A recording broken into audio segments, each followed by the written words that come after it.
What's going on, y'all? Gbody, everybody.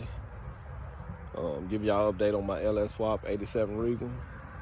Letting y'all see what's going on. It's been a while since I updated y'all, but been getting some stuff together. Running into some things that I like to change when I'm there. Because I want it to be right. What's on the inside that counts. I know your moms and your dads taught you that. So on the inside, that's what counts. Turn this around so y'all can see what's going on. You can see all that got it going on, man. Got my harness I bought from somebody. I think I paid like $3 something for it. Got my own reader because I'm testing all my wires. You can see I got my LT1swap.com. Appreciate the branding. He come out for everybody. Everybody go on there if you want to figure it out. Brandon is the guy. Got everything. That's my harness papers that came with it. You can see it. All my harness papers tell you just a little information on what to do, location of wires. At the back, tell you the parts to use with this harness. You can see that computer, PCM computer part number, which I got the 1220-0411. That's the best. I got 2 of them for a little or nothing. I'm gonna keep it for the next swap. See, thanks Brandon. That's Brandon right there. He said thanks, but I'm thanking Brandon myself. You can see that. And I got the, which one of these I got? I have the 98 to 2002 Camaro Firebird. Cause mine is actually a 99 Corvette. So yep, that's it right there. F body. I think that's for the before models. Fans, cause I'm wearing my own fans. I got dual fans. You can see it. Fan relays. I'm doing all that. I'm doing the test. Oh, for guys that's doing a build like this, or if you're not, you can go in there and get little manual books. This book a buddy of mine's got, he did this place. They relocated, and they don't no longer do these books, but they got places online that does have these books. You can put all your information in, like look at that drive shaft, U-joints. I got new U-joints and drive shaft. It's in here somewhere. Actually, I put it in the engine already. I got a 1350 yoke. The 480E yoke with 1350 U-joints. You can see my harness. And what I'm gonna do, what I've already been doing, is when I got it, I went to test out a few wires. I'm not finished. Come out here and test, put it on ohms, test the continuity in these wires. And the wires are checking out, but I have noticed some things when I went through that paperwork over here, that all the wires is not matching up. They matching up, they going to the right location on the PCM, but they may be a different color wire. So what I'm gonna come do out here, where it says light green, black, that wire harness may be in that location. Let's see, I think this may be one, maybe on the way. Let's see, it's one of these. I can't remember, but let's say choose number 8 on the red part. Just the red one. So number 8, it says it's supposed to be light blue and white. Number 8, let's go here and flip it around and see 4. Number 8, yep, that's right. But it's one of them that's not right. But I can't remember which one it was. I think it may be, let's see, 17. All right, that's the one. All right, example. 17 says dark green and white. Now, you don't have to use that, but I'm using it. I'm using the AC. So number 17, red. Is it 17? Nope, 17 is not on here. I just lost which one it was. Let's see, 20. It was 20. It was the VSS. ESS signal says light green and black. And it may be like that on another harness.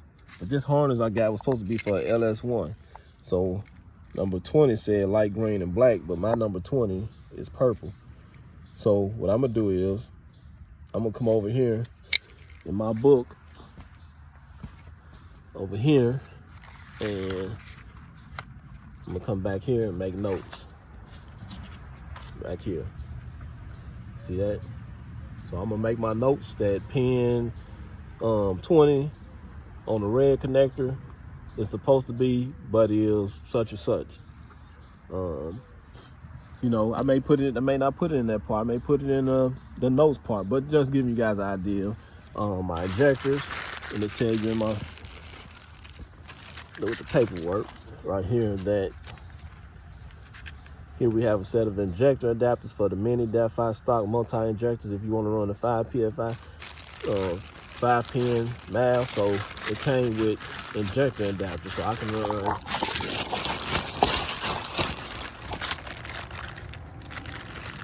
the EV1 or EV6.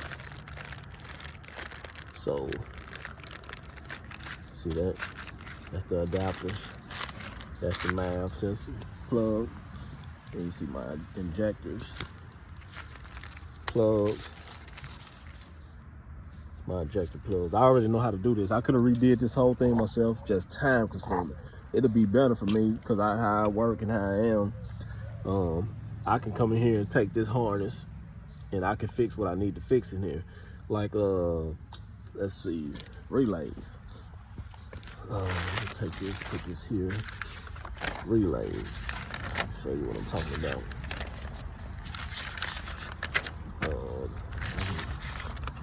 All right, relays. It says the fuel pump relay and the ignition relay. My fuel pump relay, I'm changing those wires to 5 gauge. My power wire, I'm changing to 5 gauge. Because I want my wire that's going to kick the fuel pump on to be 5 gauge. And my other wires, I'm changing, I can't remember exactly what it is, but I'm running thick gauge because I'm running the Air Motor 340 fuel pump. And I'm going to have to change the connector that's inside the fuel pump. I'm going to have to change it. I'm going to take that bulkhead. It's going to be a yellow bulkhead little piece on top of the fuel pump sending unit. Take that out, and I'm going to solder that. I mean, not solder, but I'm going to make that hole a round circle, and I'm going to run this bulkhead piece from, I think it's from Air Motor. You can put like wires in there, and you seal it. It's got like a little seal, and I put it on and I twist it from the inside to keep it sealed and locked, so it won't, fuel or fumes won't come out. So they have them online, like they'll be called like fuel cell bulkheads or something like that. So you guys will know. But that's what I'm doing. When I get to that part, I'll let you guys know. But right now I'm just working from here to here. I haven't made it that far back yet. But I'm about to put my cross member on so I can hold my transmission up. I need my jack back, and my jack is holding the transmission up. So I'm gonna put my cross member that I got from Summit on. Man, this is the same cross member what I've been told that G-Force sell. I'm saving myself a couple of dollars because I could put that money somewhere else. So this is my G-body. You can see it's tubular, strong, man, heavy. And the guy said, man, Summit had the same one. So I got in touch with techs and customer service at Summit. Everything I bought maybe from Summit, maybe like 99% of the stuff I got is from Summit. That's most of my parts I buy from Summit. Let me see, that's my cross member. Just the mount that's going on my transmission. You can see it. You can see it. Got that from Summit. Put that up. About to be ready to put that up. This is my flanges to my exhaust. The header bolt. About to get ready to put all that in. That's my headers. I got these headers from somebody, man. The guy had these on the LS Swap engine, and he didn't like them. So I'm gonna go get these. I think I'm gonna get these coated. See if they can coat these and make sure they can guarantee me that it's not gonna come off. If not, I may just wrap them or something like that. But that's mid-range headers, and I'm gonna put them in there. It's gonna clear everything. You see my Jeep steering shaft I got. Put that in, everything's gonna clear. Another thing I went and got is this pulley here. You can see it dual lands, because the problem I ran into was, let me set this here. Set this over here. Problem I ran into is because this is not the mount, this is not the bracket that come on this truck, on this vehicle. This is a truck alternator and power steering bracket. I can't remember what that part number 12, 55, 40, 30. So I heard a couple of guys say, man, you can use a truck alternator bracket with your setup. Well, that didn't work for me because that alternator sit up about that high. When I close my hood, that's the first thing I come in contact with. So I talked to some guys, and I got the ICT compressor bracket for my air conditioner. So I talked to some guys and said, man, you can get the ICT bracket too. And what it's gonna do is it's gonna set my alternator out to come out just like how my compressor is. It's gonna come out, set out. So that's gonna give me room, and that's gonna clear that. I ain't gotta worry about it. It's gonna be clean over here. It's gonna look good.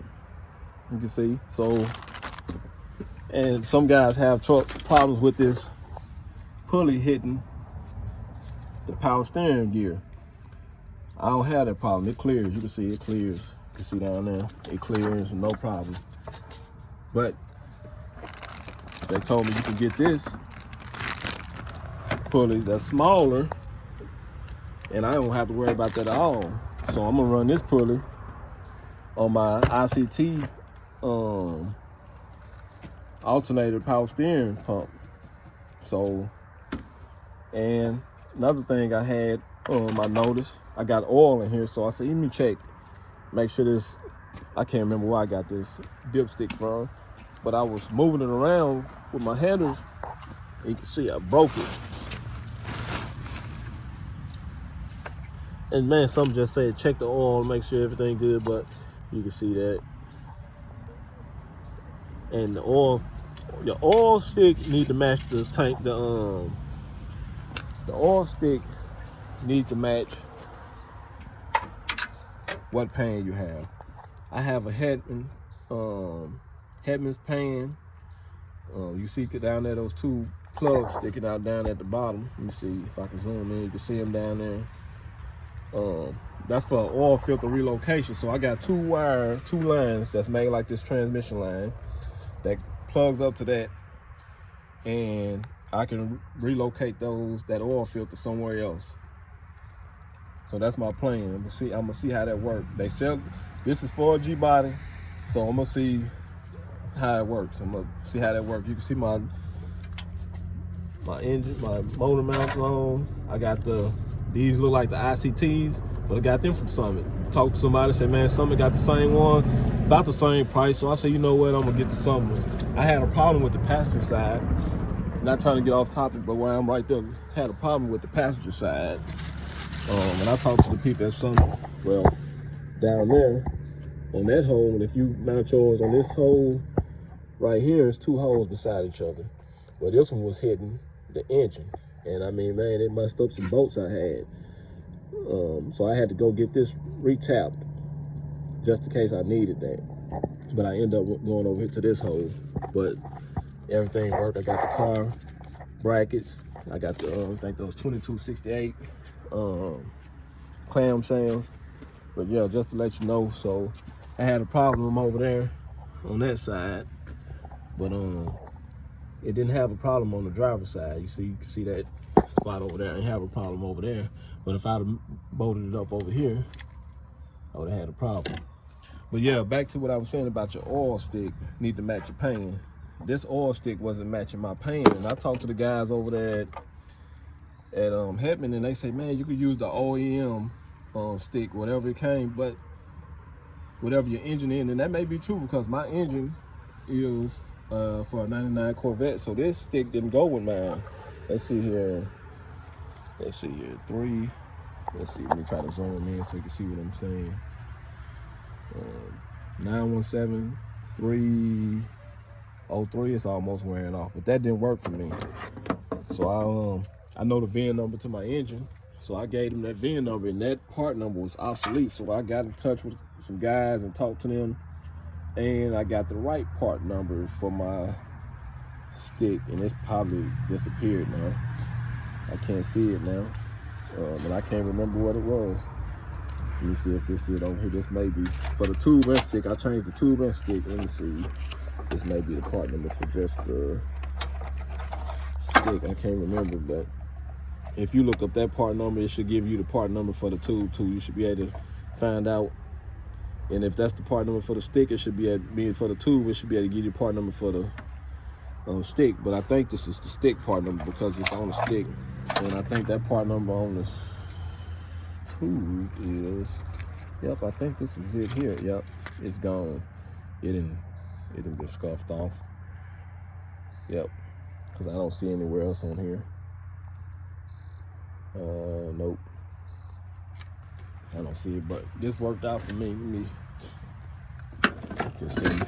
This is what that old stick mounted up over here. And I want to keep out which hole it is, but let me see.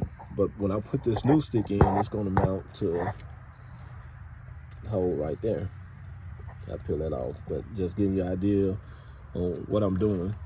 I'm about to clean these valve covers off. I had busted housing on my AC heater coil. I've had it fixed, fiberglassed it. You can see I got my stuff around there. Got my intake done. You can see my intake.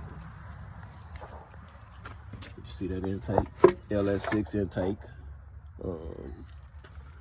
Yep, the LS6 intake is flat at the bottom.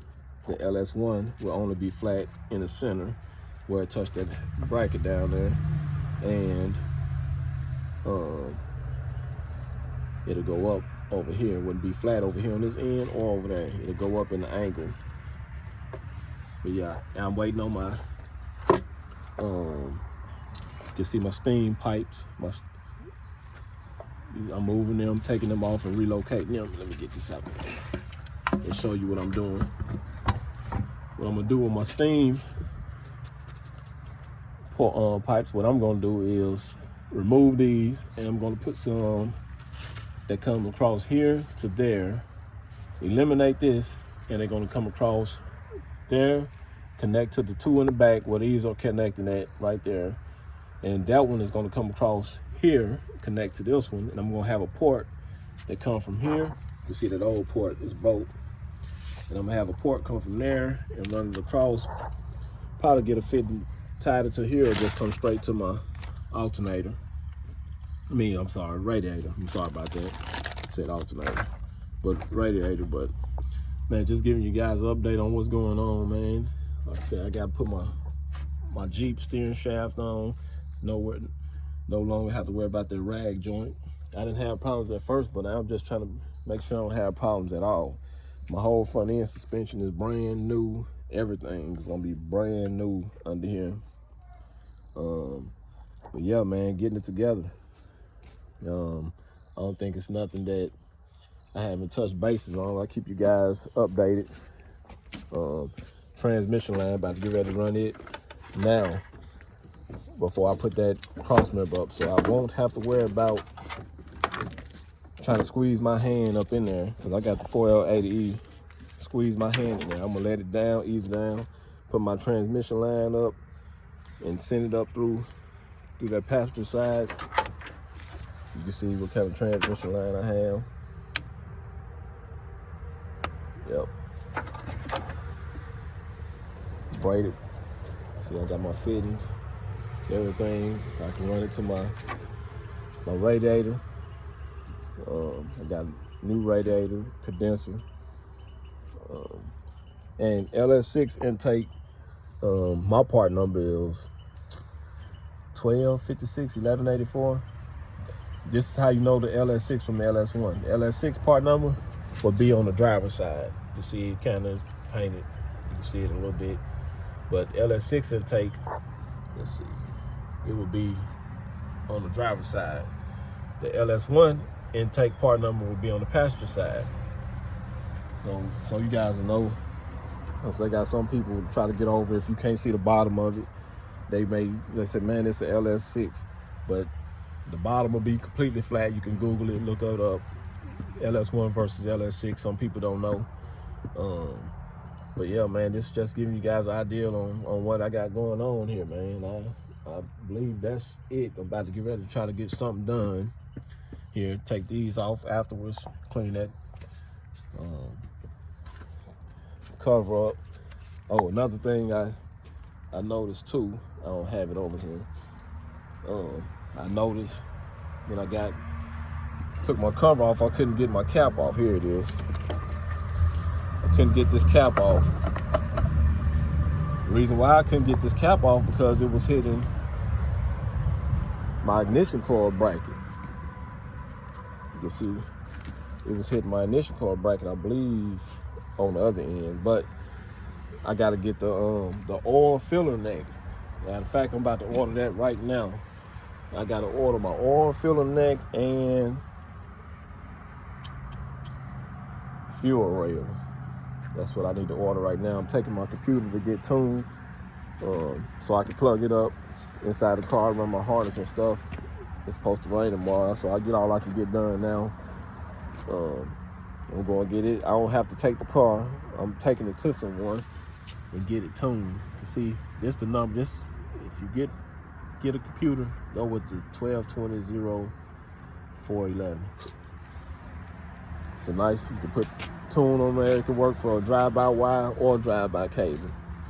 Yeah, but guys that got the G-Body, man, get this 88 to 94 G-Body Caprice. I mean, even to the 90s GM vehicles, Tahoes, Caprice, man, everything from back to the 60s. You can get this Jeep steering shaft. I did this on a few vehicles.